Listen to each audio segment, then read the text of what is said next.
What's going on, everybody, and welcome on in to episode 320 of the Garage Beers podcast, brought to you proudly here on the OBR streaming network. Get over to the OBR.com. Make sure you hit subscribe, and you can be a part of Cleveland's oldest, largest independent Cleveland Browns coverage site that there is.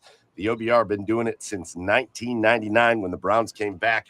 And again, get ready for training camp coming up in just a couple of weeks. And so we know there's going to be a lot of great stuff happening. Make sure you're tuned in to the OBR.com. While you're doing stuff like that, get over to our socials and hit follow, whether it's on X or Facebook or TikTok or wherever. But get over to the Garage Beers on the socials, hit follow so you can stay tuned, hang out with us throughout the course of the week, not just once a week like you get us here tonight on this beautiful Wednesday night.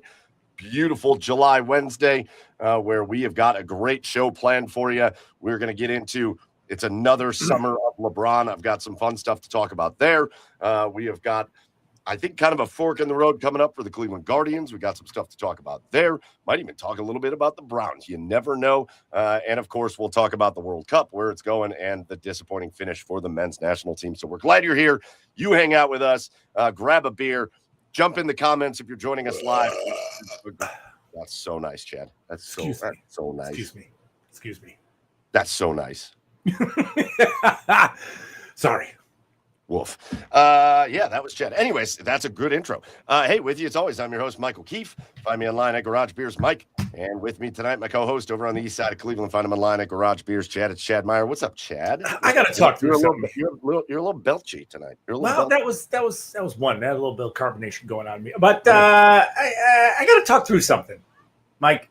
I think I'm in some sort of midlife sports crisis. Oh shit! Right now, yeah. Like nothing excites me anymore. Nothing. Like I got to find some sort of spark left in me, right? Like the Guardians. It's like part of it's probably due just being in the doldrums and getting like the All-Star break and like I don't know. And like Browns training camps coming up in like the next few weeks. I'm not excited for that. Like there's like obviously I'll sit there and like I'm going to sit there and like talk. Obviously I'm going to sit there and talk objectively about the team, but like I used to just get so pumped for these things. Like the All-Star game. I used to get so pumped for these things. I'm not anymore. You know what I find myself, my sports watching has been, like I find myself drawn to these days, Mike? Canadian football, the CFL. Yeah, well, that's just weird. That's weird. Canadian football, ESPN, the Ocho Sports. I am just locked in on those. Okay. Yeah. I was watching the Swiss stone toss the other day. That's just, for you, those of you who don't know, you just lift a giant 25-pound stone straight over your head, got to keep your arms straight, and you just kind of lean forward and try to throw as far as you can. It's the dumbest thing to watch, but I'm in. Like I watched an entire wiffle ball tournament last weekend. That's the kind of sports I'm drawn to these days. Like I need a spark. I needed to come back. No, I wonder if part of it, there's so much else going on. Back in the day where I could just, before marriage and kids and all that, when I could just like go to work, come home, kick my feet up. I got nothing else to do. I could just sit and watch sports all the time. And I think that's a difference. I've thought about this a little bit too, Chad. I've thought a little bit about the fact that's like attending a sports event is something you got to like save paychecks for. Yeah. And that's if you have a good job. Like it's so outrageously expensive. We talk about everything being expensive nowadays, but like the cost to attend a sporting event, I've railed on the Guardians for this for years. Yeah. Because they are wildly expensive to go to in terms of when you look at like Major League Baseball and the cost to attend a game versus like per capita income of that area. The Guardians are wildly expensive to go to. Yeah. And it's like, oh God, to take a family of four and like, I don't want to sit on the roof.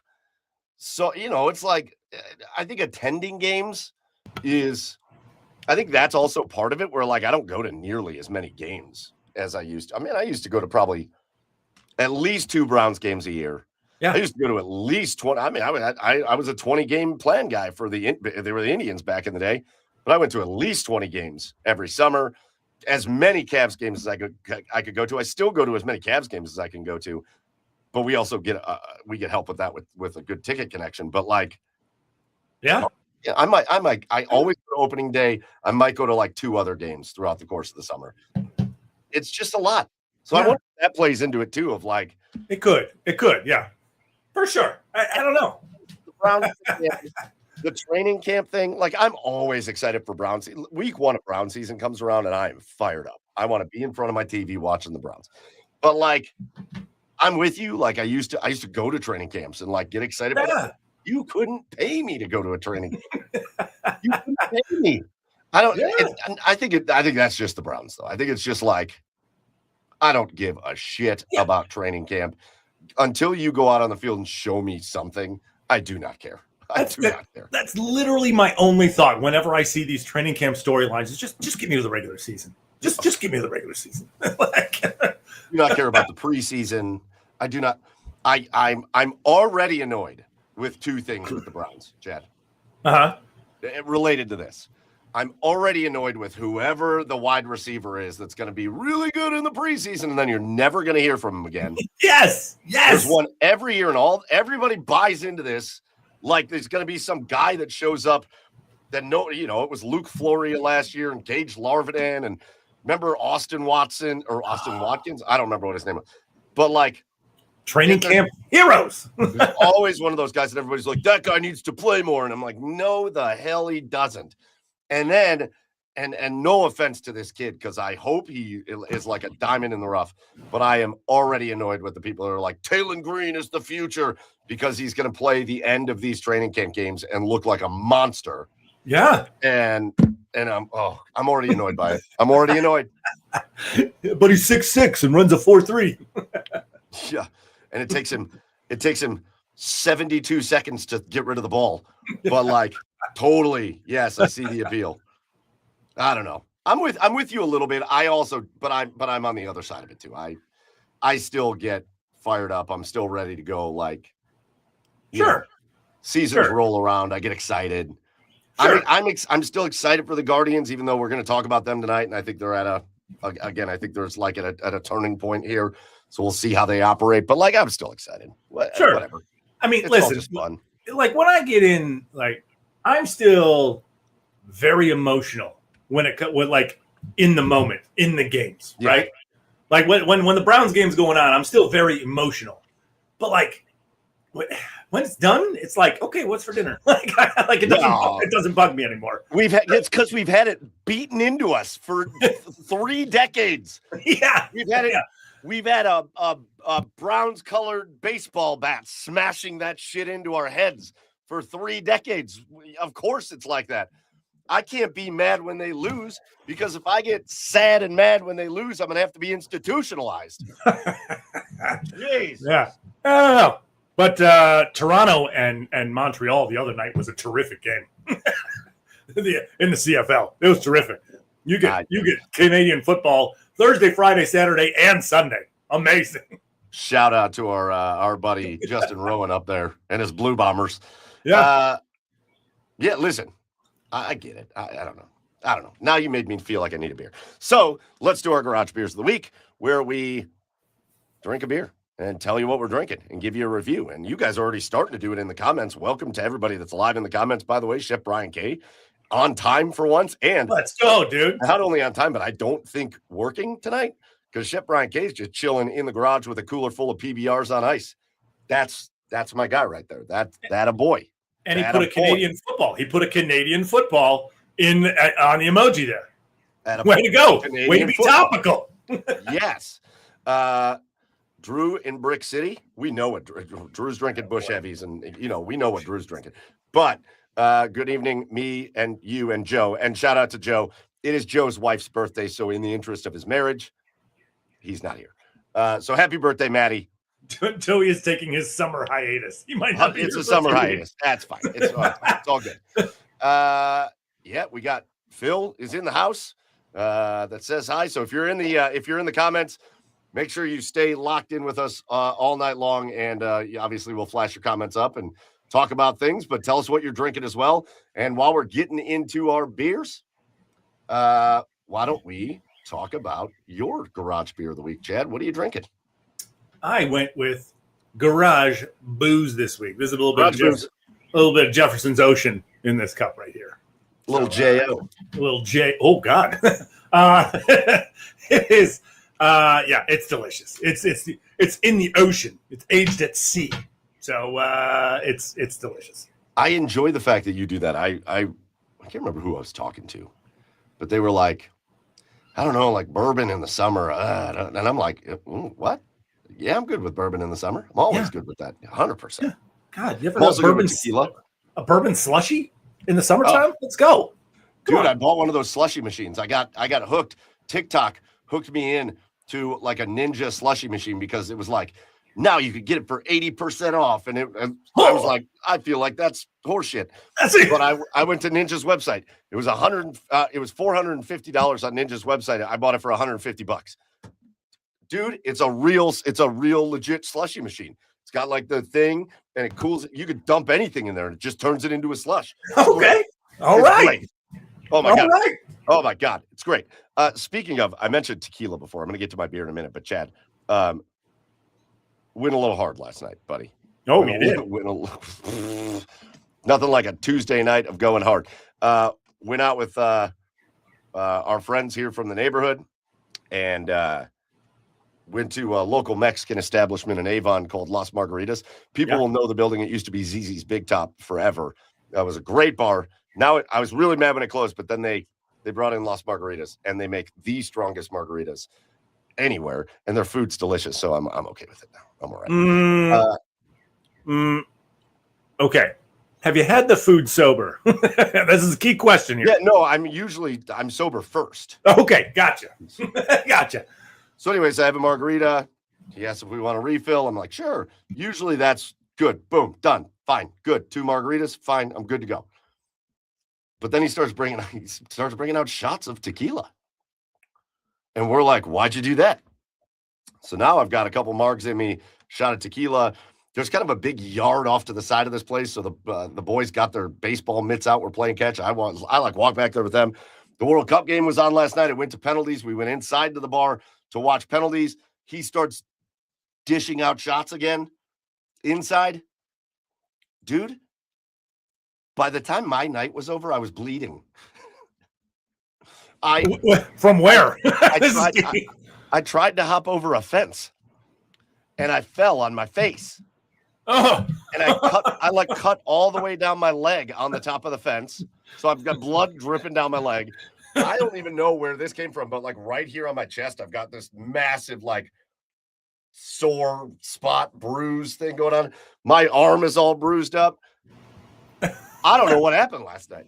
I don't know. I woke up this morning on the couch going, what Mack truck hit me last night? Dude. And that's a word. When you do cut yourself, it always hurts a little less when you're wasted. And then you wake up in the morning and instantly regret. I didn't even feel it. Yeah. I swear to God, if I would have fallen the way I fell last night and I was sober, I'd probably still be laying there. Yeah. I okay. bounced right up. I was like, I'm fine. I'm good. Yeah, I'm a man. all of a sudden, Patrick's like, Dad, you're like really bleeding. And I look down and there's just blood running down my leg. I'm like, oh, yeah. God. Don't worry. Dad is fine. He's not dying. So preemptive cheers to the bartender from Las Margaritas who just decided, let's have these guys have a little bit of fun. And me and my buddy Dan were blitzed. And the text messages this morning were hilarious. Hilarious. Okay. All right. All right. And it's a good point by Chef Brian K. If I was sober, I wouldn't have done it. And you're right.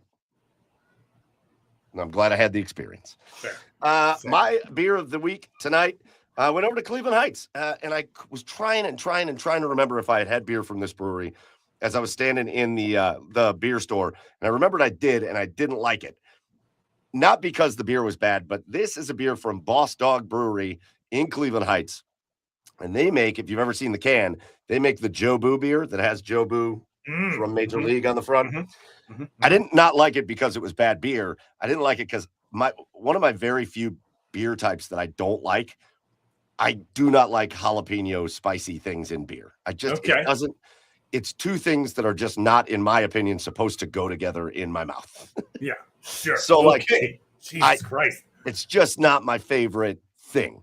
Okay. And I had it, and that's the only one I've tried. So I was like, you know what? I'm gonna try it again. So proudly brewed in Cleveland Heights, Boss Dog. This is called the Regal Beagle. It's a great can. Outstanding. Shout out Three's Company. I was reading it and I was like, a pineapple vanilla hazy IPA. Okay. Dude, this beer kicks ass. Okay. This is summer in a can. This is it is sweet enough, but not crazy sweet. The vanilla, like it smells like a vanilla bomb. You get the pineapple and then you get that hazy IPA. Chad, you would love this beer because it's not that like piney IPA thing that you hate. It's got the kick of an IPA with like the sweetness of the vanilla and the pineapple. Dude, it's outstanding. Outstanding. Okay. All right. I believe I'll take it. I believe it. Yeah. Look at Phil says Regal Beagle. Wasn't that the bar that the Three's Company people hung out at? Yes. I just said shout out Three's Company, man. Phil does not agree with me. Two great tastes in jalapeno and beer that taste great together. It's just not my thing. It's not my thing. Was that a gunshot? Yeah. I'm gonna die. It was nice knowing you guys. Was that another gunshot? Yeah. Someone's dying over there. No, it's someone's setting off leftover fireworks. Oh, all right. Yeah. Dude, that sounds like gunshot. Is that a gun? What's happening in Mentor, Ohio? Jesus Christ. I don't know. Maybe it is gunshots. Bad news here, Guardians. It looks like we just had one of those really terrible pitcher injuries. You know when the pitcher throws a pitch and then their arm just dies? Tim Herron out of the bullpen is... Yeah, I think we just lost Tim Herron. And that is...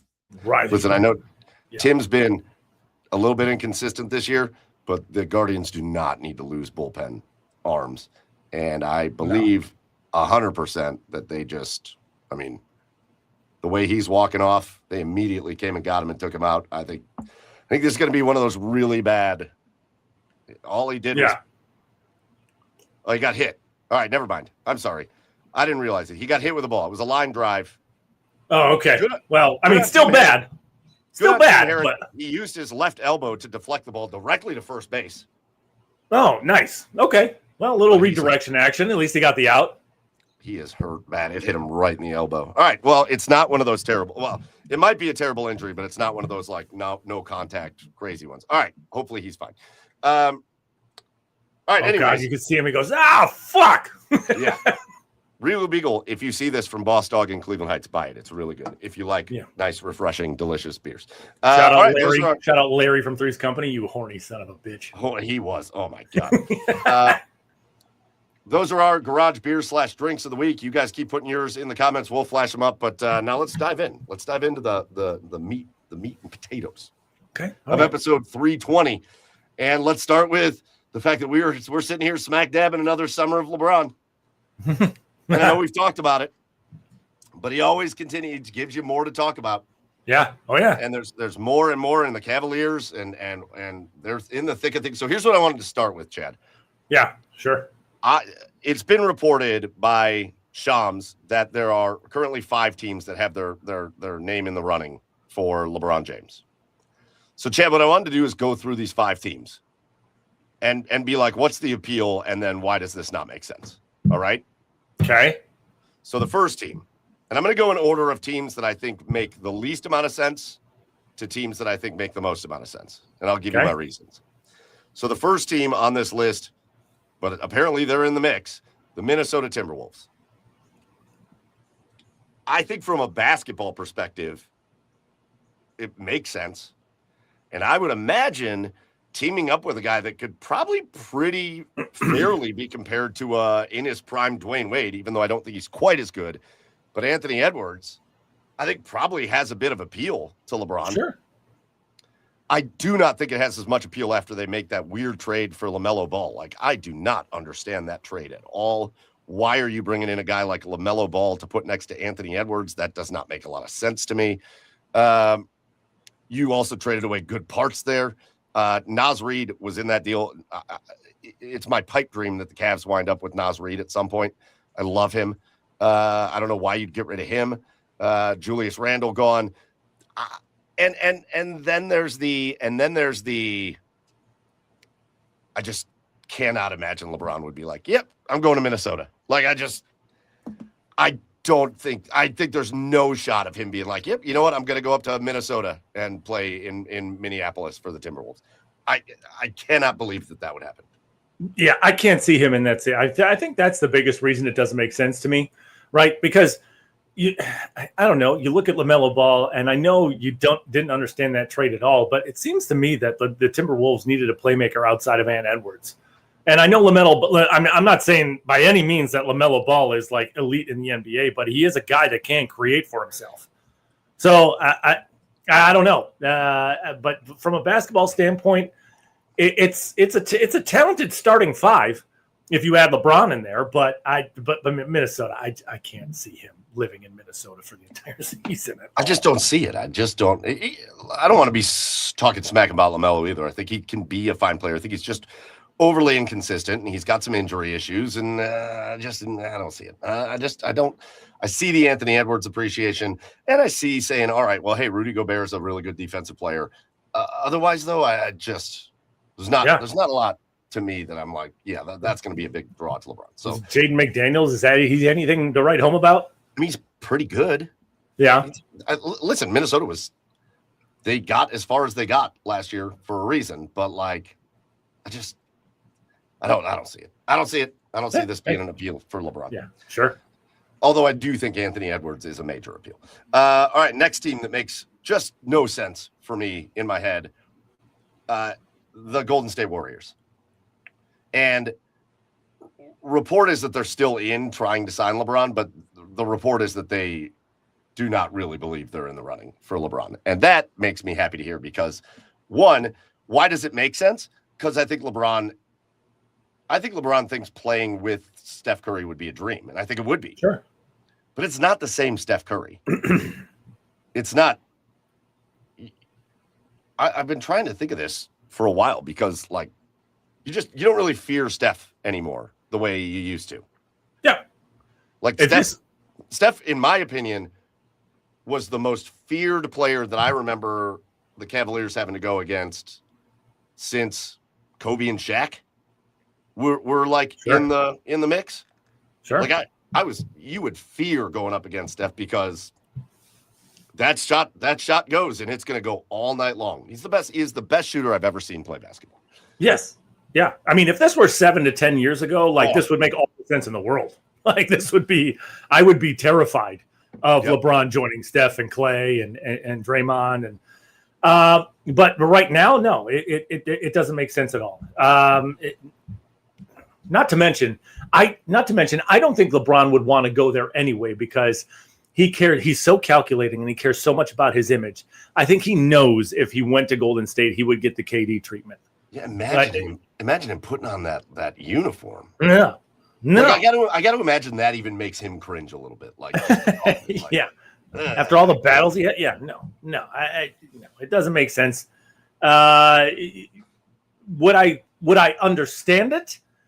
Right? Yeah. You could sell me on like, hey, I wanted to play with Steph. I mean, how could I not want to play with one of the greatest shooters of all time? Like, okay, like I could be like, yeah, I get it, LeBron, but in general, no. It's the end is closer than it is to the beginning with these guys. So yeah, I would not see him going to Golden State.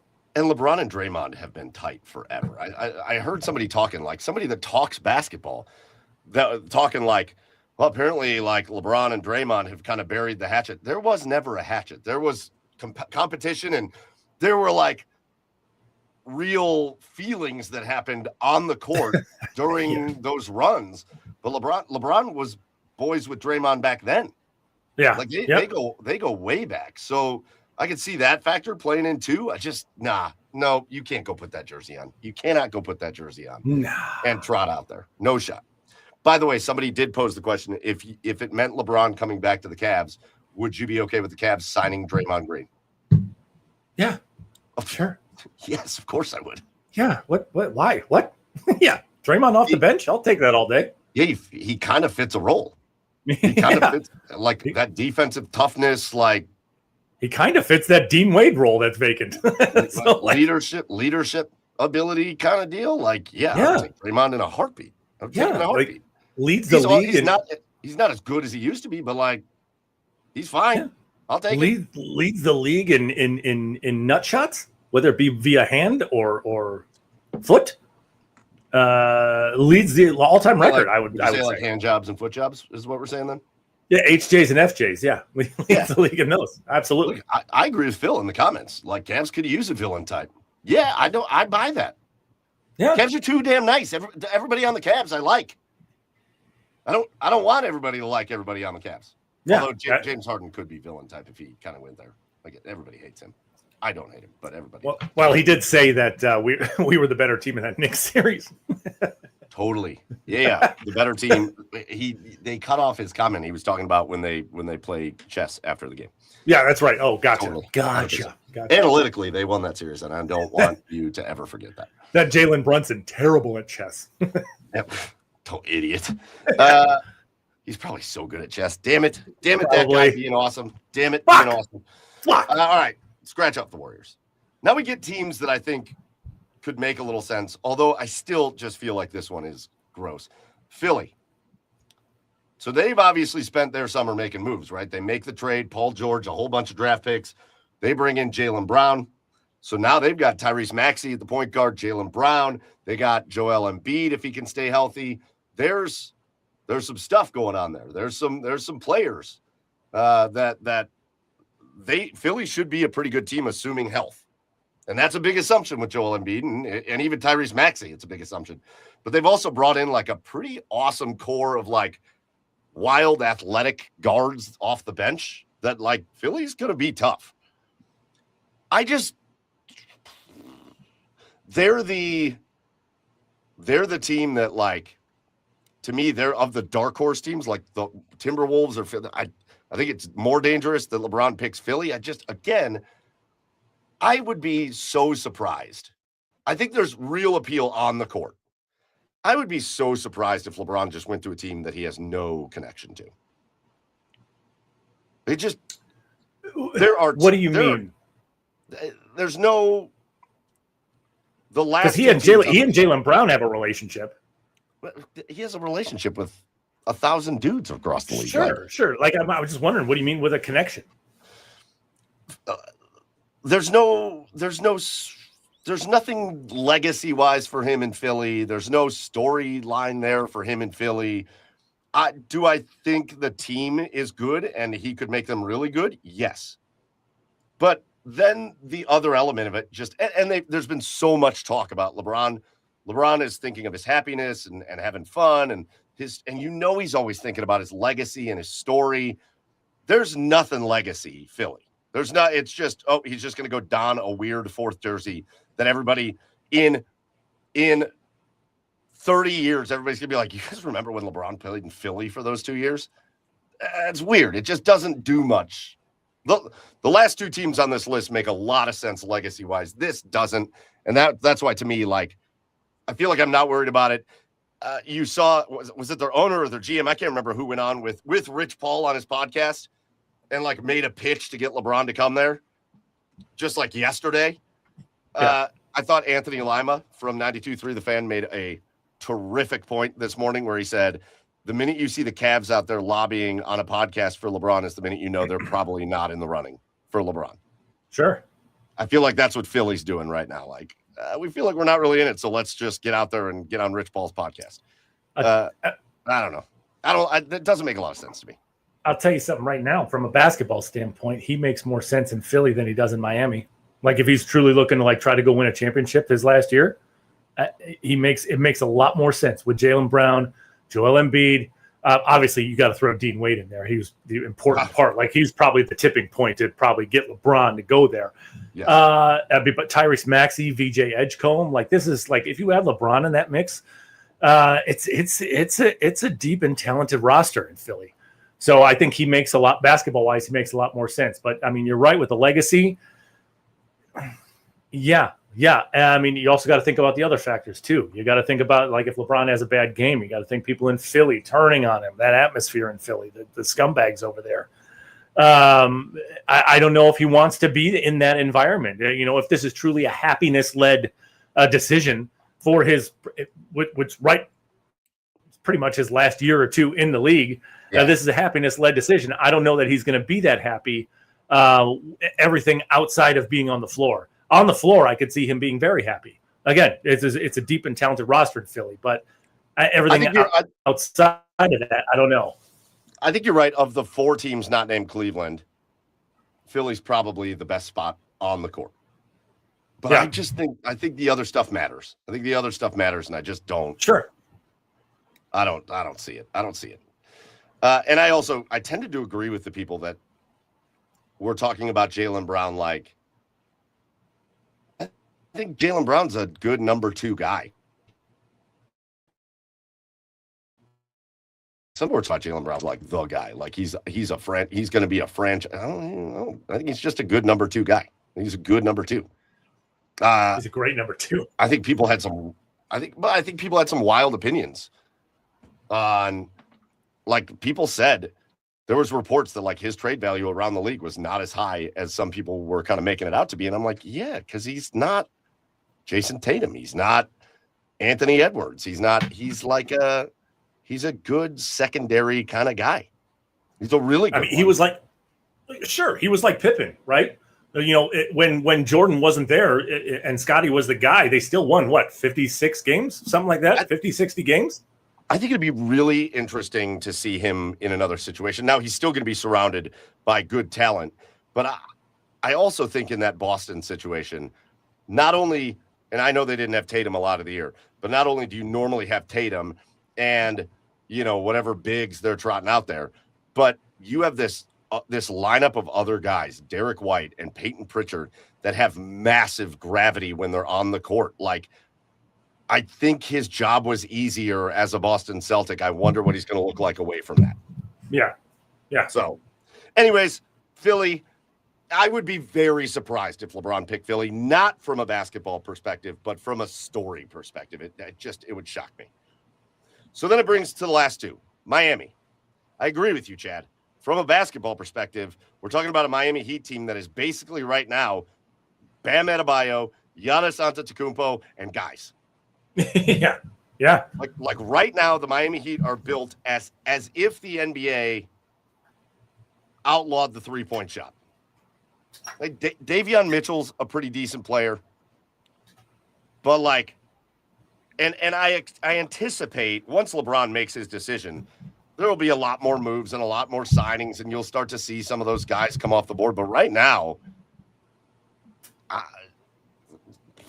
Miami feels like a play-in team to me. They feel like a play-in team. I love Giannis. Does he stay healthy? Yeah. Bam, I think, is fine. I know he had his monster 8,000 point game or whatever, but like, that's not normal. On the court, I think they might be the worst of the 5 teams. I actually think it's either them or Golden State, depending on what else Golden State does. Like, I just see nothing on the court with them that makes me think, oh man, they're going to be really great. Now, does LeBron make them better? Yeah, because now you've got a facilitator to go along with Giannis and Bam, but you got no shooting on that team. And I don't know.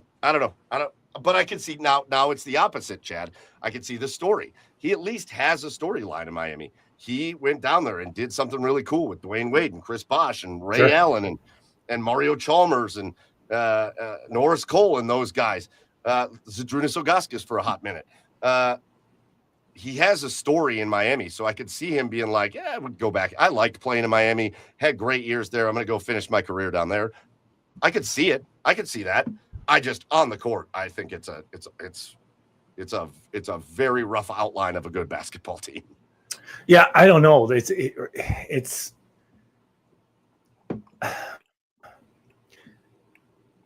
I could see why he would want to go there, but it just doesn't make sense from a finish his story type of perspective, right? All this really comes down to is what does LeBron actually want, right? I mean, if he's talking basketball wise, there's no reason for him to go to Miami. If he's talking strictly on the court, there's no reason for him to go there, right? I mean, I know LeBron is still one of the greatest out there. I mean, he's 41 years old and still averaging like 25, 7, and 7.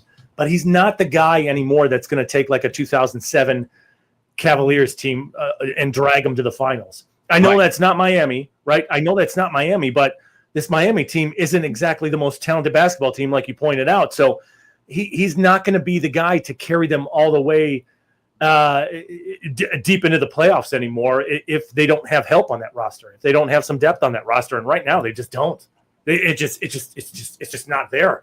So legacy wise, I could see why he wants to go there. Basketball wise, it's probably makes the least sense out of all of them.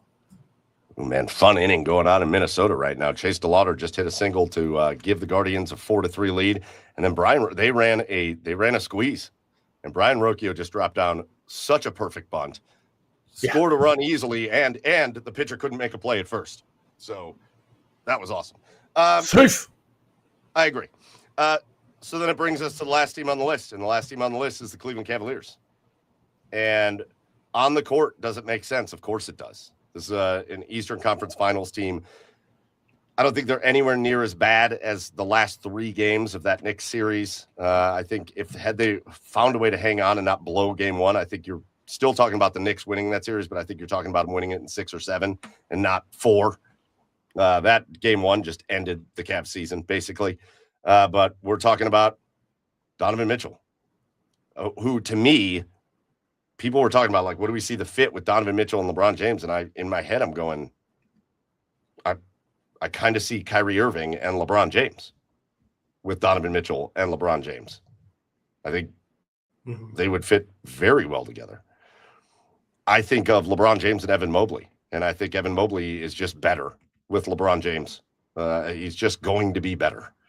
There's not a no fit. You know, you question James Harden, but James Harden, again, I think if you tell James Harden at this point in his career, what we really need you to do is be a really good spot up shooter, and then like a chaos agent. I think he would love that. Like, let's take the ball out of his hands so much, get to certain spots, use movement, get to certain spots. James Harden's a fantastic spot up shooter. So as a catch and shoot guy, I'll take it all day. And then I want James Harden on my team for when the shot clock is down to 4 and 3 and 2, and you need somebody to just make a wild play, because I still think James Harden is the best in the league at that.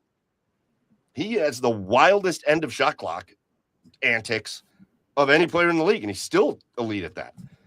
So, yeah, it would require him to kind of change up, I think, a little bit in order for them to be truly successful. He would have to change up a little bit, but then you think of the guys you think of Sam Merrill, you think of Jalen Tyson, and you think of the looks and the benefits that they would get from adding LeBron James to an already very good roster. And I think the story is the best story. Come finish your career where you started it. Come finish your career where you were born. Come finish your career where you won a championship and you were the one to break that spell. Of course, do that. The story is easily the best of the stories. But on court, it's a really good situation, and he fits exactly what they need. Exactly what they need. It is a round peg in a round hole. It is a fit. And we're talking about a team that was Eastern Conference Finals last year. Does LeBron push them over? Maybe. Again, if the Knicks are going to play like that, it's going to take a lot. But he certainly makes them more competitive. Yeah, I think we talked about the two sides of the coin, right? We talked about from a basketball perspective and from a legacy, happiness, like story perspective.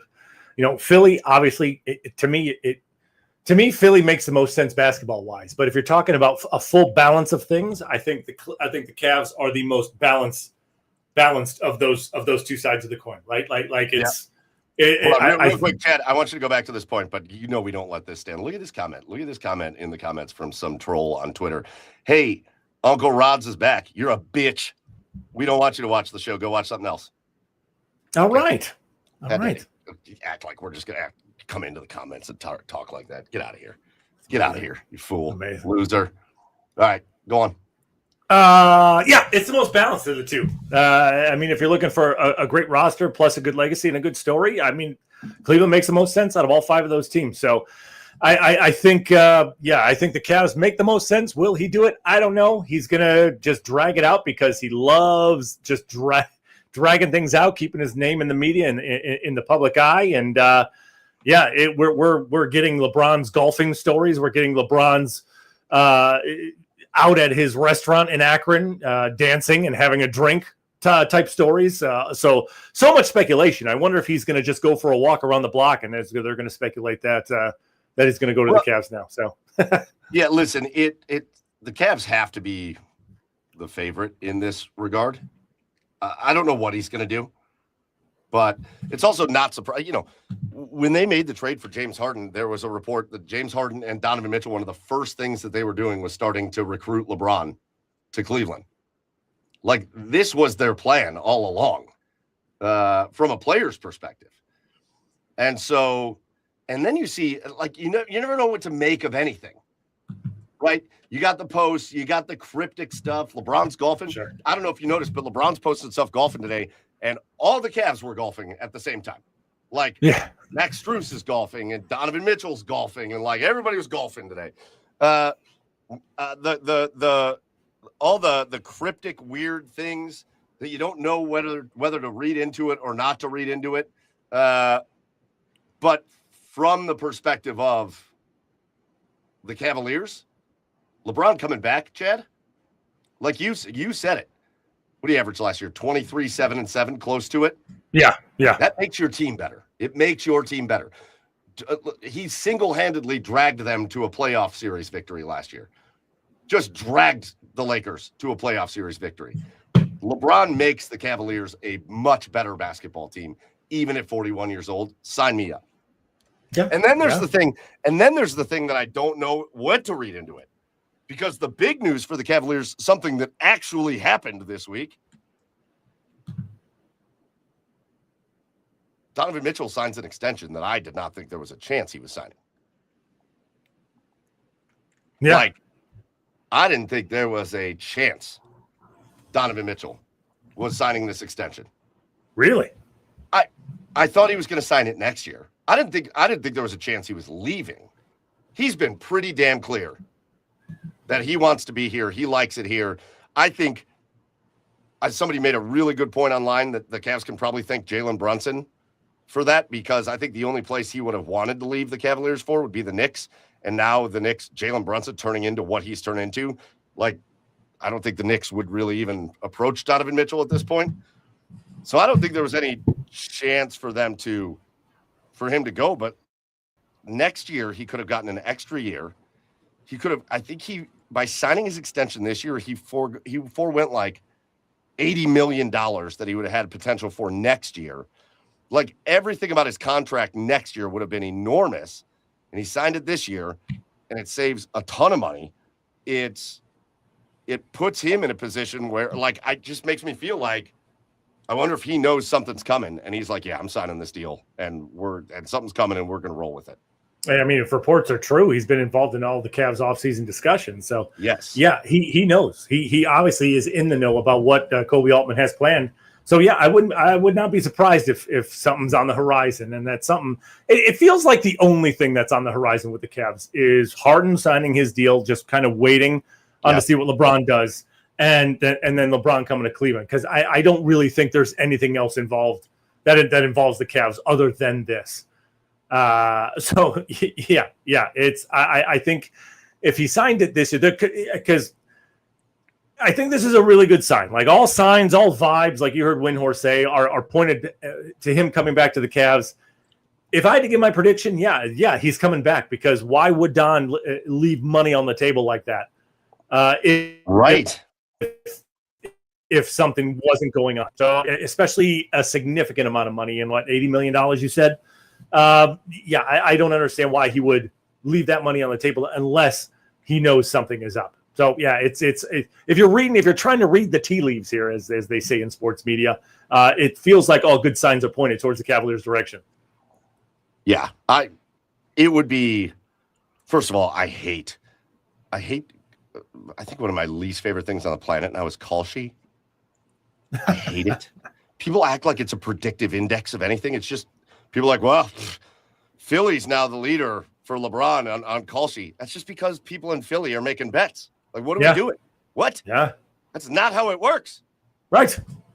Come on, dude. But he's got it. He has to come back. He has to come back. Agreed. Miami, I would not be weirded out by Miami because there's a history there and because he might just be like, I'm going to go finish it there. Fine. I would be weirded out by any of the three others. If he throws on another team's jersey that he's never donned before, I'd be like, this is weird. This is Michael Jordan on the Wizards level weird. This is it's strange, man. It's got to be the Cavs. And if it is, man, look out. If it is, it's going to be a party. It'll be fun to see what they still do. They've got a lot of, they've got quite a few roster spots that are currently open. And there will be more moves. Like, how it goes with a guy like LeBron signing. There's a whole bunch of those like veteran free agent types that are just kind of waiting to see where LeBron goes. And then they're going to kind of make their decision on where they go based on that. But I'm for it. I don't know why people are acting like they don't want him back. I get so many people that comment like, I don't want him back. I'd rather lose with the team we have now than bring LeBron back. What are you talking about? You know what's something I don't get with those type of people? The people that are still mad after almost fucking more than 15 years now after this decision. Look, was I mad when he made the decision? Yeah, but like the older I've gotten, the more I've realized, like, if you put yourself in an athlete's shoes, why should I wait till I'm over the hill to go get a championship? Right? There's two things. There's two reasons I try to be a professional athlete. That's to get rich, and that's to win championships. Go get your money. Go get your championship while you can. Now, if the team was close to a championship and he does leave, I could see being upset about that. If the team was right on the cusp of being a championship team and you still leave, I could understand being upset about that. But when LeBron left, that team was dog shit. Like, and they were in no spot. They were in no spot to get any closer. So go get your championship. Go get your money when you can, while you can, because you're forever and always one play away from it all going away. So get everything while you can. Yep. So, honestly, as mad as I was at the decision, I'm not mad at it anymore because I get it. I get it. No, I still don't like it, but it is what it is. Yeah. And I only don't like it for selfish reasons. Sure. Like, we had a chance to have this guy here his whole career that he's going down as a GOAT. Like, there is no the GOAT because you can't compare guys from eras on different squads and all that, but he is a GOAT. And he could have been here forever. Sure. And I don't really even blame him. I blame, like, they were so bad at putting teams around him. Yeah. Yes. So I get it. I get it from both sides, right? I get it from both sides. You're upset, but at the same time, it's amazing. Maybe it is a gay podcast. Yeah, and Phil says it right in the comments. In a weird way, coming back to Cleveland is kind of a win-win. If he wins, he retires the champ. If he doesn't, he came home, he tried. There's a lot. And LeBron, Brian K says it. LeBron makes everybody on his team better. Simple as that. That is the truth. That's the thing. People talk about LeBron leaving teams in his wake when he leaves. LeBron destroys teams. No, he doesn't. Those teams just build teams around LeBron. Like, what do you need around LeBron? You need some defensive-minded players, and you need shooters. And you need rebounders. When he leaves, you've got a collection of guys that are missing the creator on the team. That's why they suffer and fail. But like, yeah, I will take it all day, every day. Bring him here 1 year, 2 years, yes, whatever it is. Let him come finish it. Let him finish it. All right, you dick. All right. Chad. Yeah. Well, God, I think we could just, do you want to just do I had an asshole of the week. Do you want to do a collective asshole of the week, though? Yeah, the U.S. men's national team. No. Oh, okay. All right, go on. We're going to do asshole of the week. Who's your asshole of the week? Yeah, that's mine. Because you played like assholes. You acted like assholes. everything about that game was just so full of assholery. Christian Pulisic after the game just pretending like he just didn't give a fuck in his press conference. Like everything about that was just assholery and exactly why people look down on soccer in America. Yeah, I was going to go with that. The idiot from Twitter. Uncle Rod's is back. Oh, I bet that's a grown ass man who talks like that. Could you imagine going on something and being like, "This is gay"? Right. Oh, okay, no, guy. No. All right, tough guy. Listen. This broadcast is gay. Listen. I always. You're an adult. Listen, I always have it on full screen. I don't pay attention to the comments because otherwise I would not participate in the podcast because I would just look at the comments all day. You know, our comments are always good. You know, everybody, we got our people that we love that we love and we get support. But every once in a while, you just get these. Like if I just looked at the comments all day, you would just see me doing this and not paying attention. I love. Yes, Phil. The '80s want their insults back. This is a gay podcast. Gay. Oh my God, you got us, dude. Don't be gay. He reposted our stream, by the way. I don't give a shit. Go on, guy. No, my asshole of the week, and I had people like yelling at me about this. Yeah, big feelings on this. My asshole of the week is baseball replay. Oh, yeah, okay. I saw this. Don't get me wrong. I'm not talking about like the balls and strikes thing. No, that's been great. But replay, because it happened to the Guardians again. And I remember, I want to say it was like one of the first years they implemented replay. And Francisco Lindor slid into second base. And his body lost contact with the base by like this much for like a half a second. Not even. He didn't overslide it. It wasn't like an out of control thing. It just little bit. And he got called out. And it happened again. Patrick Bailey slid into second base. His foot hit the front of the bag. And then as it was coming over the bag, it just popped for it was one frame, one camera frame. Boom, just popped. And he didn't overslide the bag. He wound up exactly where he wanted to be. Like it was a good slide. He wasn't out of control. And they go to replay and they call him out. Yeah. That is not what that is for. That is not what that is for. I have had people hollering at me on Twitter where they like to do that. Oh, the rule is you have to make contact with the base. That's how it's always been. No, it hasn't. For 100+ years in baseball, for 100+ years, you could do that exact same slide as Patrick Bailey, and you get called safe, and you're safe. I'm not talking about guys coming off the base because they slid too hard or they came up short or they were out of control or they went to the side and tried to reach or whatever. Not what we're talking about. We're talking about a good slide that winds up needing a one frame look where his leg might have been like a half a centimeter off the base. And then he's on the base the rest of the time. And we're going to call him out. It's nonsense. It's not the spirit of this. That is not the spirit of replay. These are bases that don't move and human bodies that move a certain way. And like sometimes you're going to have just a minor little disconnect where you are not oversliding and forever in baseball you would be safe. And now we have this, we're going to break it down frame by frame thing. It sucks. It sucks. Yeah, for sure. I mean, when someone's foot hits the base, I mean, their foot and their leg tend to bounce a little bit. Right. I mean, that's just a pure momentum thing. Yeah. So it's dumb. It's stupid. And it should be reversed. It should be reversed. It should be not even looked at anymore. Correct. I hate it. Anyways, those are our assholes of the week. Chad, let's go into a couple just kind of quick hitters as we get to the backside of this podcast here. And let's talk about Eric Sabrowski might tie this game on 8 straight pitches. This is not great. Anyway, sorry. Great. Go ahead. Yeah, Guardians currently in Minnesota winning 5-4. Did Minnesota really just challenge a ball that was right down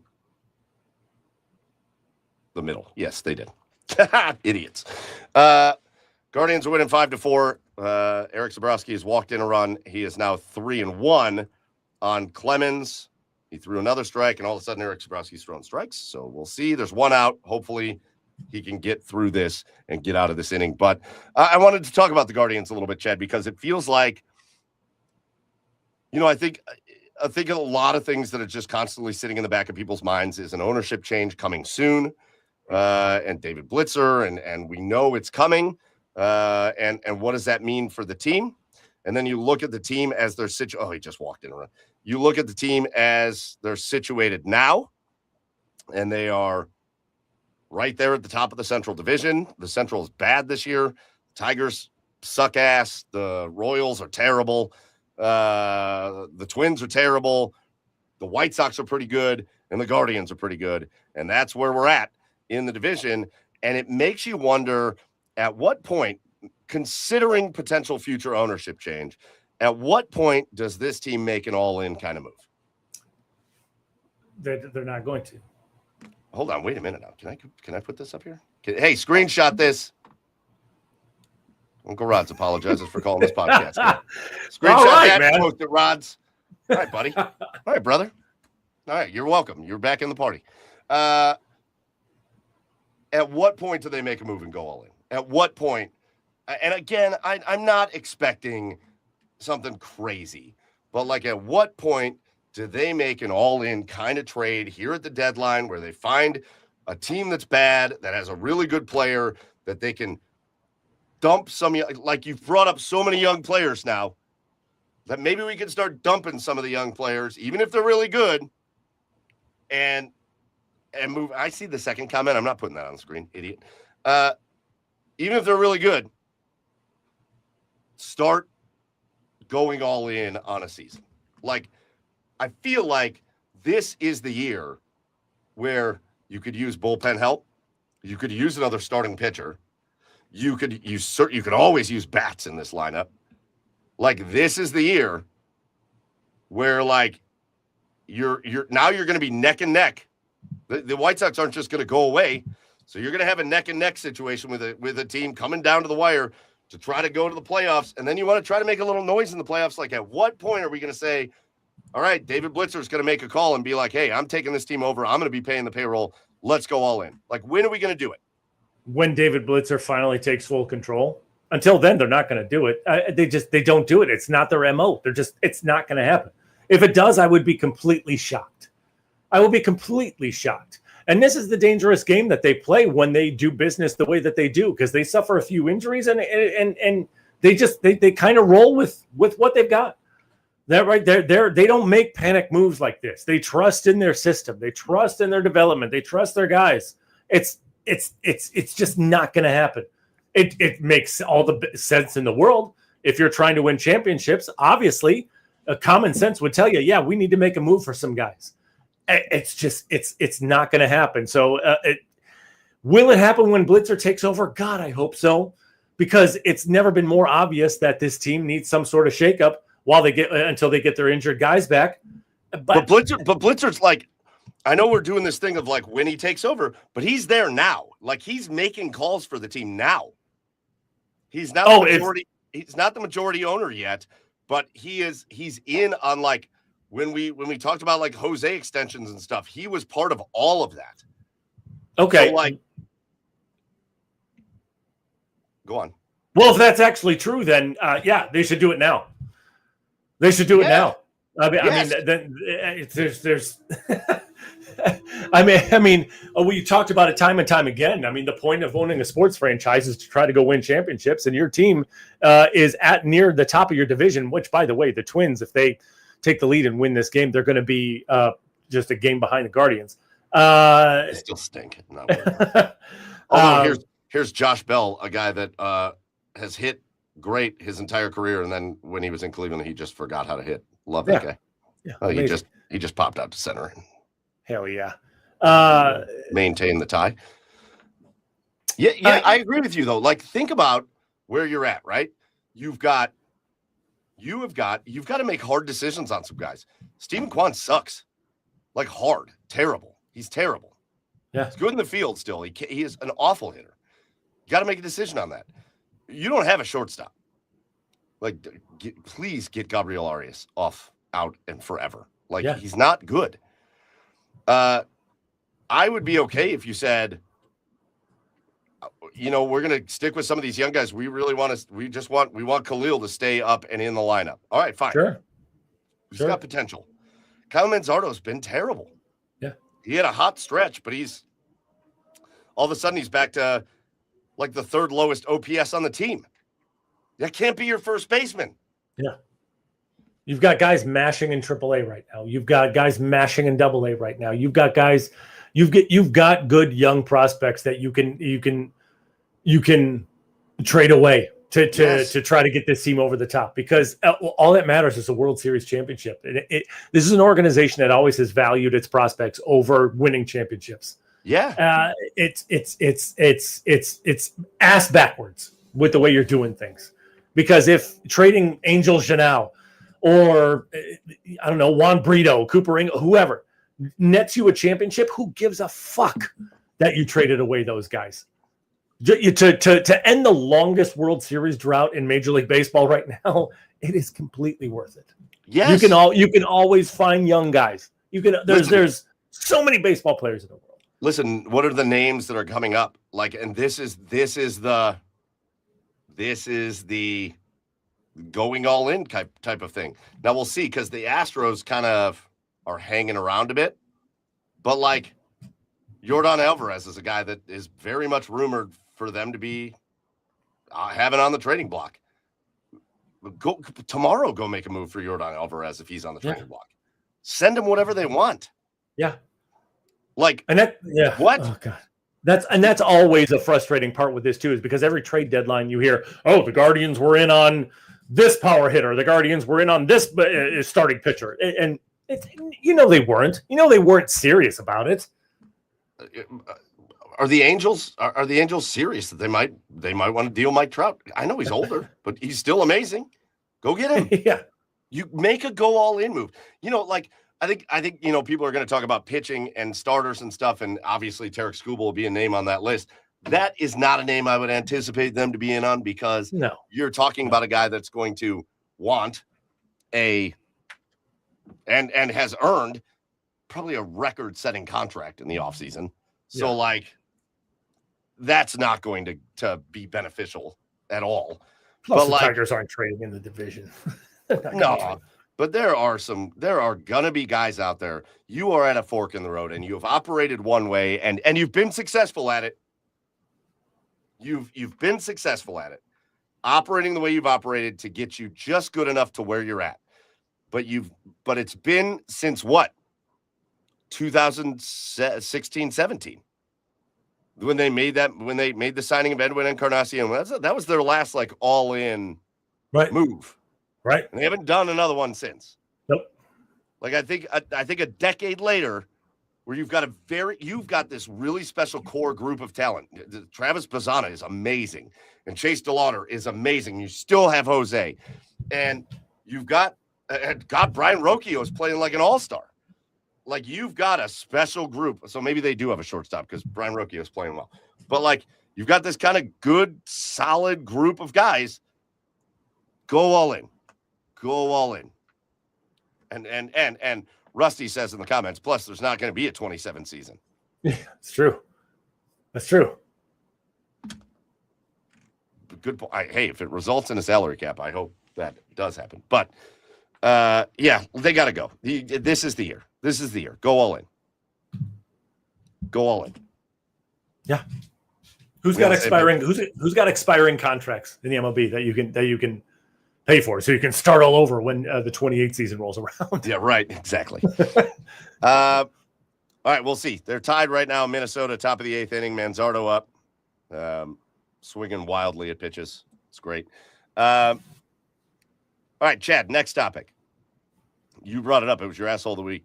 The men's national team falls in the World Cup, and first of all, the World Cup's been great. Yeah. But that was embarrassing, dude. Yeah. That was embarrassing. Listen, I know nothing about soccer, and even I know that was just the most piss poor effort that I've ever seen.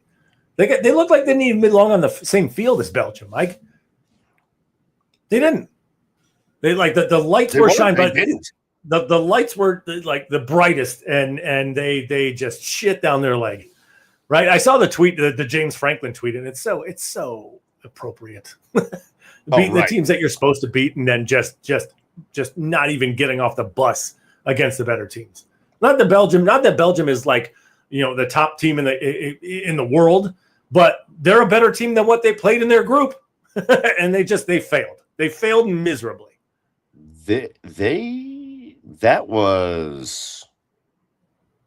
Belgium isn't a top. This is one of Belgium's worst teams they've had. And they've been like that for like the whole year. This is one of their worst teams that they have had in years. And man, just to show up like that and to just to no show it is horrific. It was horrific. I don't know, man. There's a lot of soul searching that needs to happen with the whole thing. And I think a lot of people brought up a lot of good points about why it is the way it is. Everybody talks about this. Every time there's a World Cup or an Olympics or something, and, we're the U.S., we're used to being good at everything. And we have so many people that live here that it's like, how I can't even fathom how it's possible to kind of be shit at a sport. Yeah. But it's the way it is here from the time you're young, and you don't even realize it until you really think about it, right?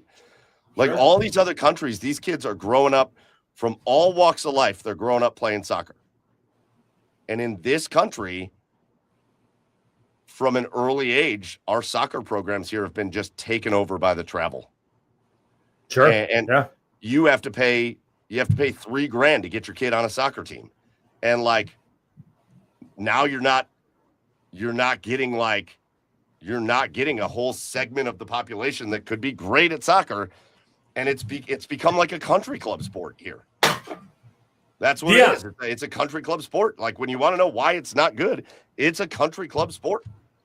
And to come out and they played well at times, but like you saw them fall apart at when things got tough. They mentally were a disaster. Yeah. They just shut down. And it was embarrassing. And I totally get why soccer's looked at. But you know what? At the same time, with how good we are in America at a lot of sports, I'm okay with not being great at soccer. I mean, we'll probably never figure it out. It's okay. See, there we go. Shout out to England. Shout out England. Shout out to you, Rick Barlow. Rick, are you in England? Like, are you from England? Like, are you Rick? Rick thinks we're going to be very good soon. I don't know. I don't know. I don't know, Rick. I don't know that I'm buying that. I think we've been here. We've been here. We've been to the round of 16 or the round of 32 or whatever. We've been here. Who are we getting good with? You clearly have no leader on the team. Who's going to be good? Yeah. Where's it come from? Listen, the goalie is going to get so much shit for that goal that he gave up when he came way out and then just like shit down his leg, and he should. But he played. He just went out and made a mistake. I could live with that. He also played the worst goalie game of the World Cup, of the whole World Cup. Not just that play wasn't even a thing that I would even think about when I think about all the other terrible shit he did in the game. You talked about it. I love Landon Donovan coming out and being like, you would have had to drag me off the field in the World Cup. Right. And the minute that Pulisic got hurt, the minute he was like a little dinged up, he was like waving, like, get me off, bring me off. Right. It was just a sad sack of shit out there. Yeah. Is what it was. Sad bones. And they're out again. At home. You invited countries in, and you're out at home.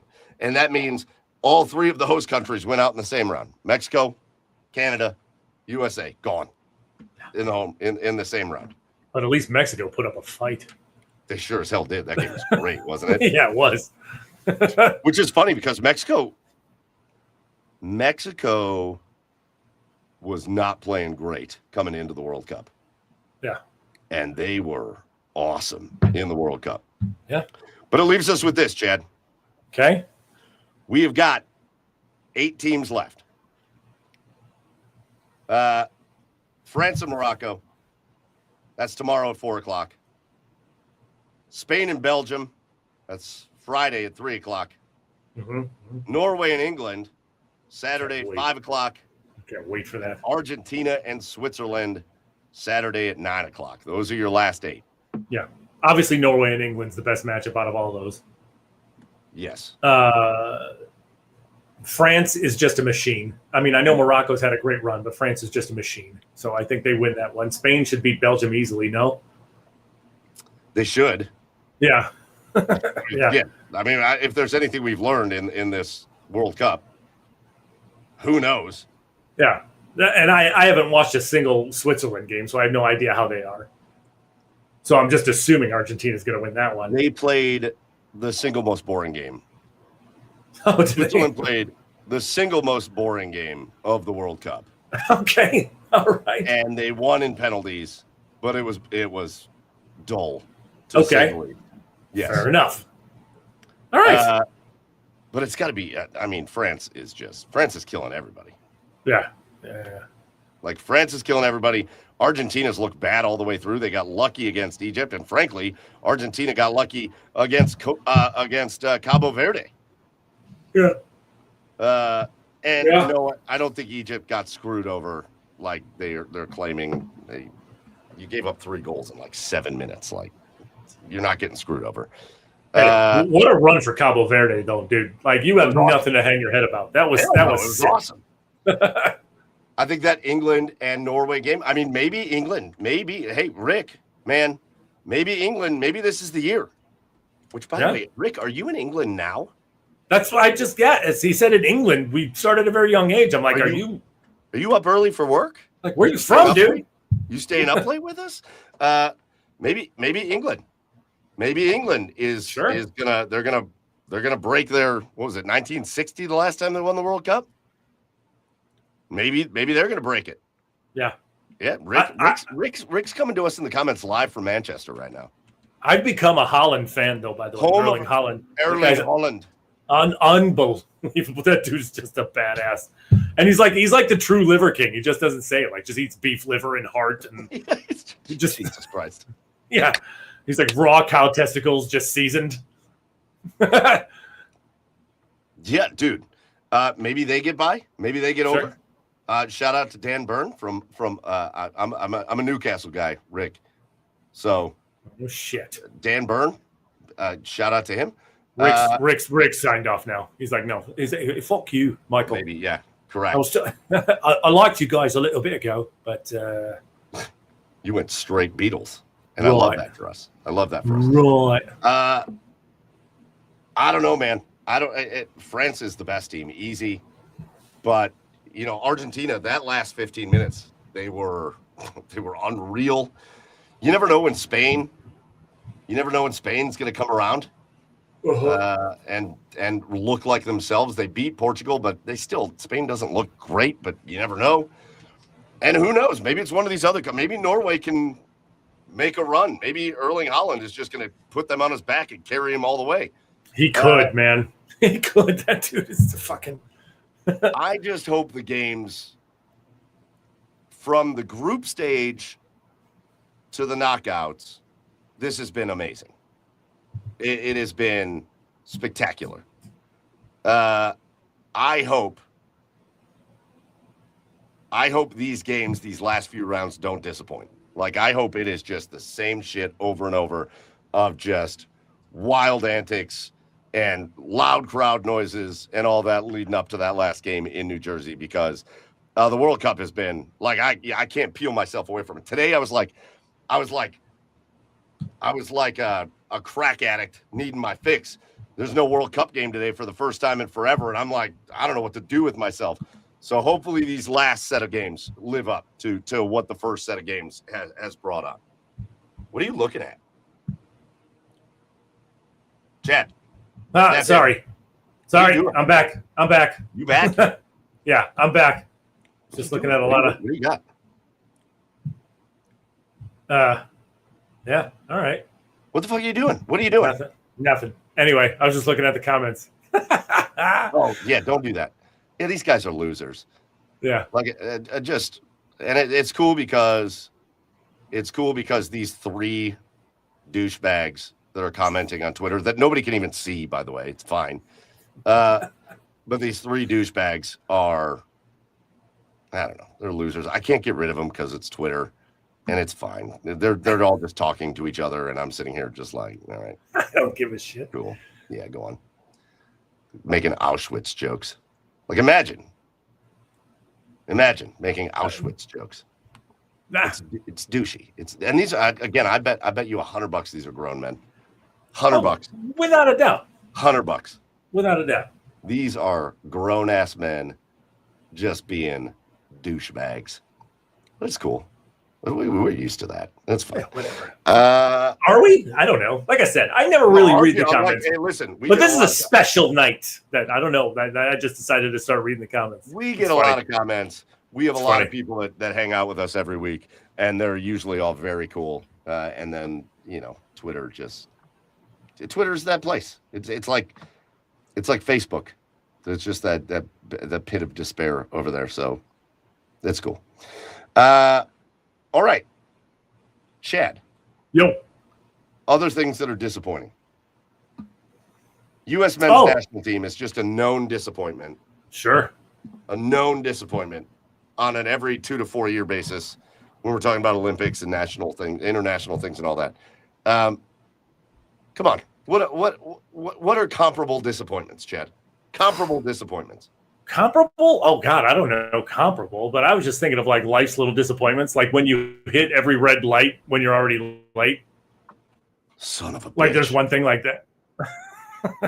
Son of a bitch. Like what? What is that bad? That. Yeah. That like when you push a door, when you pull a door that says push, like in front of people. Yeah, yeah, in front of people, just super embarrassing. Just life's little disappointments, right? Like when you get get in bed and then you realize you're like, oh fuck, I forgot to do this, and you got to get right out. Like just when you're getting fucking just cozy and warm. Yes. If you're married, which none of these dudes on Twitter are. If you're married, how about the second you sit down on a couch and then your wife's like, hey, can you do this? Oh yeah. Does your wife? I think all wives have like that sixth sense. Oh yeah. Hey, my husband just sat down. I gotta ask him to do something. Yeah, that Sophie Cunningham meme was hilarious. With like when my wife sees me doing absolutely nothing for 10 seconds, it's just her pointing. Nope. Yes. Yeah. There's that. Like when you send a text and you automatically see the misspelling. Ooh, yes. Yes. When the edit needs to happen. Yeah. Yep. Opening a bag of chips and it's only like a quarter of the way full, like a bastards. Total bastards. Yeah. When you order food from somewhere and you drive away and you realize part of it isn't in the bag. Yeah. Sneezing after taking a bite of food. Yeah, that's real disappointing. Everywhere. That salad is sneezing after taking a bite of food. Trying to put your fitted sheet on your fucking mattress and you just don't know, like you screw it up. Like folding a fitted sheet sucks, but trying to put it on dude. Yeah. Yes.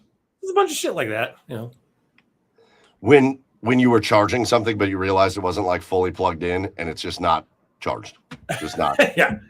Oh yeah. That vacuum is not going to work. Not charged. Oh yeah. Yeah. When you're trying to like rip toilet paper or like a paper towel off and it doesn't like rip off neatly, like completely. When you come back from the grocery store and the one thing you needed for what you were making is the one thing you forgot. You got the bags and you're like, where the hell is the vanilla? And it's gone. It's just not there. Yep.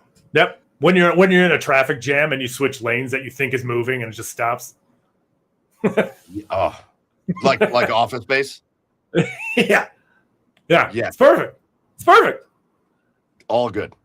These are all things comparable to the U.S. men's national team. Of course it is, because it's just a little disappointment, right? It's just a little disappointment. It's not a big disappointment for me. It's not going to affect my life. No. But it's disappointing. What else? You got anything else written down there? God. Nah. I think those are the crux. And the U.S. men's national team. I mean, we could be sports centric, and we could say every offseason where we think the Guardians are going to like do something and they don't. It's just not. Yeah. I mean, it's the beginning of Brown season. The beginning of Brown season when we have hope. Yeah, that first game they lose against a shit team. Like they could go up against two really good teams. Like maybe they'll get the Ravens early and then another good team. And you're like, all right, I can explain those losses. And then it's like the Jets and they lose that game. And you're like, oh shit, we suck. Oh shit, we suck. Yeah. Yep. No. Oh, it's perfect. Yeah. All things disappointing. All right, Chad. Let's do our last segment. There's other stuff going on, but there's just not. Again, we got the Browns. The Mike Rutenberg interview was great. If you didn't see it, I would go watch the Mike Rutenberg interview. It's all over online, and it'll get you fired up. But like, it doesn't mean anything at this point for the Cleveland Browns. We're still out here talking about quarterbacks. Now we got, I think it was Mary Kay saying that Deshaun Watson looks like he needs to rest his arm. If that bitch, not Mary Kay, I'm talking about Deshaun Watson. If that bitch ever plays one more second for my football team, oh, God damn it. What a bitch. He's going to. He's like these dudes. You got to be open to it. You got to be open to it. Plus, they probably diddle people unwillingly, too. They're a bunch of Deshaun Watsons. They're a bunch of Deshaun's. Shit. I love it. I hope these guys are here every week. I'm just going to have fun with this. Plus, I love when people like this do this and they act like they're all just they're just a bunch of comments trying to like, they're really bad at talking shit. But they're here. They've been here the whole podcast. Shout out to you guys. Number one fans, baby. Number one fans. Let's go. Let's go. I love our number one fans here. Except for Jim Leahy. He's a huge cunt, too. That's fine. Sorry. No, he's a cunt. It's fine. All right, Chad, let's do our there's just nothing. I don't want to talk about anything. We'll get into it. Once camp comes around, we'll start talking about Browns and getting ready. Yeah, Of course, we'll have Cameron on and we'll do the schedule game. I don't know. I think I'm going all losses. You're going so we'll get into all that. But again, big stuff right now with the Cavs. Guardians, we'll see what they decide to do. World Cup coming to an end, so a lot of fun stuff going on. Let's do our cheers of the week. Let's call out cheers of the week before we get out of here. Chad, who's your cheer of the week go to? Mine goes to Christopher Peden of Fort Wayne, Indiana. For the best use of improvisation that you probably have ever seen. Or have not seen. So what are you talking about? Have not seen. Yeah, so he calls the cops saying he got stabbed, right? And he's like, yeah, I got stabbed. In the meantime, there was a fire going on in the detached garage next to him. Right, so he claimed that he got stabbed by his neighbor, but there was a fire going on in the detached garage next to him. Fire department shows up, starts putting it out. So they don't see any stab wounds on Christopher. So like, what's going on? So the man, first off, he's an admitted arsonist, and the stab wounds he is talking about, he decided to cut off his own dick, and I saw that. Oh. He decided to cut off his own dick and put it in this detached garage and set it on fire and use it as kindling to start a fire in this detached garage to set this garage on fire. So just in the hell is gone. Needed it. He needed it as a wick to start a fire. As a wick. Yeah, little fuse. I saw just like a headline of like a guy cuts off his genitals and uses it to start a fire. And I'm like, I'm not even clicking this. I am not clicking that at all. Like, nope. Ain't doing it. Sometimes you got to improvise. These pyros, they'll do anything. I don't know that this deserves a cheer of the week, dude. I don't know, man. I don't know. Well, what are you going to do? I was going to give my cheers. I got 2 cheers. I got 3 cheers, to be honest. There's a guy online on TikTok called Mitch the Panthers fan, and he does like Panthers reactions videos. But then the other thing that he does is what gets me hooked. He goes back and watches like old cartoons from like when we were growing up, and he does like reaction videos to their theme songs. Hell yeah. So like DuckTales. And then he does, and I must have sat for an hour watching this dude's videos, listening to like all the theme songs, like Thundercats and like Darkwing Duck and DuckTales and Tailspin and all these shows that were big when we were kids. I must have spent an hour watching this dude react to him. It was a fantastic trip down memory lane. So I gotta give Mitch the Panthers fan a little shout out for that. Wow, Chef Brian K. It's the problem with dicks. They're hard to keep lit. Hard to keep Woof. That's ridiculous. Again, I want to give another shout out. Joey's wife, Maddie. It's her birthday. So we got to give a cheers to Maddie for her birthday. And then this is more of just a personal one, but cheers to the Bulls here in North Ridgeville, Little League, my son's baseball team.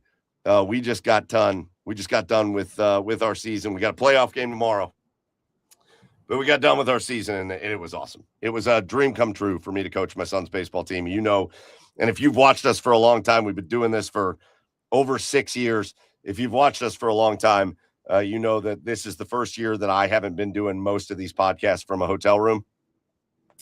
And I've never been able to coach my son's baseball team because the travel schedule just wouldn't allow it. And this year it allowed it. And I coached his baseball team, and it was great, man. It was the most fun I've ever had doing anything. My father-in-law, you might know him from the comments as the Bandito, was my assistant coach. And we just had the greatest time. And hopefully we get a win tomorrow. We get another game at least in the future. But got to give a cheers out to the Bulls here from North Ridgeville. It was awesome. It was the coolest thing ever.